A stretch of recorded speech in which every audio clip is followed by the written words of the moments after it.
Oh, I found one. There's a mullein. So let's grab a few leaves. This is what I would do. Just grab, and this one doesn't actually look that bad, so I'm gonna grab that and say thank you. Grab those. There's another one hiding in here. Look at you, baby.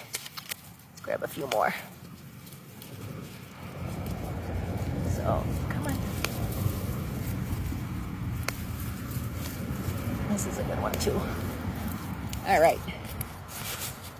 That's good enough. I'll just make a little jar. All right, those are my mullein leaves, and they are very, very soft. These are small. I've seen some plants get like so much, I mean, the leaves will be bigger than my hands. These are tiny just because of where I found them. And they are also known as nature's toilet paper because they're soft and fuzzy, and they actually make really nice toilet paper. In case you've never wiped yourself with one of these, it's actually nice. Anyway, this is mullein tincture that I made last year. Usually if you're taking the tincture, you're going to want at least 2 droppers full, if not a little more. With tinctures, I say, you know, take it until you feel the effects.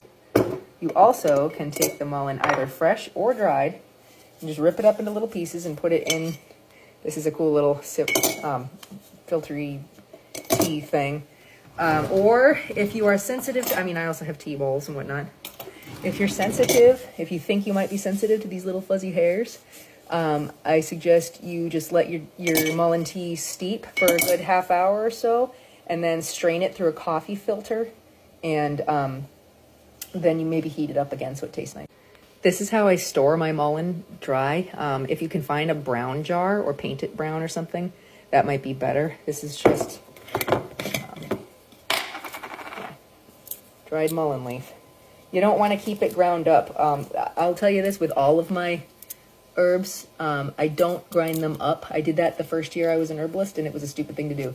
What you do is you keep them as full as possible, and that way, when you're ready to use them, you grind them up right before you use them, and it keeps all the medicine in the cell walls and everything.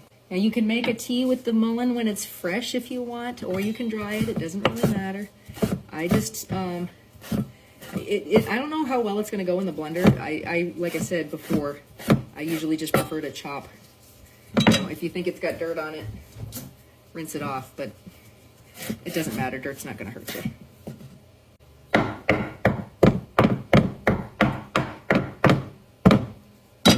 There we go. Chopped up. Shove it in a jar. Like that. This is less than half full.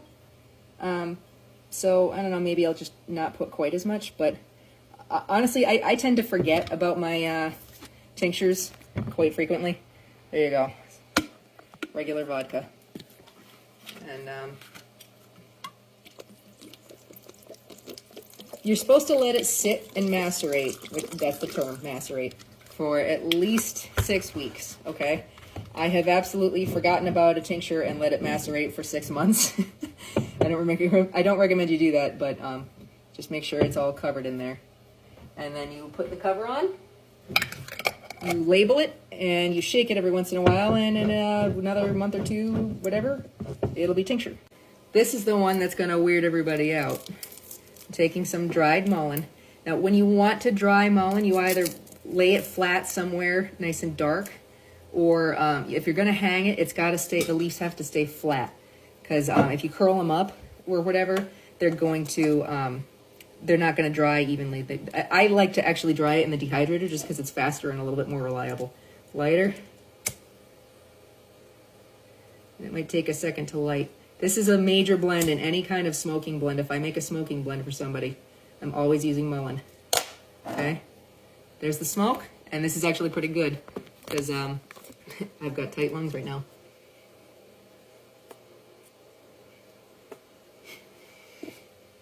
Ooh, it's pointy. Like pointy in my nostrils. I'm breathing it in though. Breathing in the smoke, okay?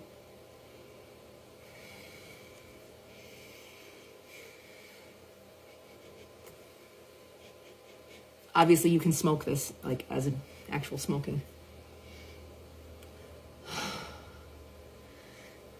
Ooh, I'm serious.